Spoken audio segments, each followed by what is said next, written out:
अच्छा भाई, social media पे बड़ा मजा ले लिया आप लोगों ने, बड़ा चस्का ले लिया। असल में दो भाइयों के दरमियान मिसअंडरस्टैंडिंग हो गई थी, और इस वीडियो के बाद भी आगे लोग और चस्का लेंगे। तो जो कुछ अगर जुनेद को यार मैंने कभी कभी कुछ बोला है तो मेरी तरफ सॉरी। एक दूसरे की फैमिलीज को कभी इन्वॉल्व नहीं करना चाहिए। और जुनेद भी थोड़ा बताएंगे क्या ट्रिगर लेके कहाँ उड़ रहे थे आप? पेपर पता नहीं चला।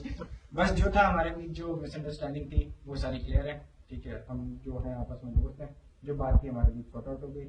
और जो तीन तलवार वाली बात थी जो उसके लिए मैंने आपको कहा था कि वो गलत था, उसके लिए वकार ने जो है हाँ, मैंने भी सबको वही बोला। और दूसरी चीज ये कि एक चीज मैं यहाँ बिल्कुल क्लियरली कह रहा हूँ, खुदा के वास्ते हमारे यहाँ जो है ना एक बड़ा मसला होता है कि आप दूसरे के मसले को बढ़ाते हैं, चढ़ाते हैं, फैमिली इन्वॉल्व करते हैं। फैमिली इन्वॉल्व ना क्या करें, आपको नहीं पता हमारी रिलेशन कैसी थी और कैसी है और कैसी रहेगी।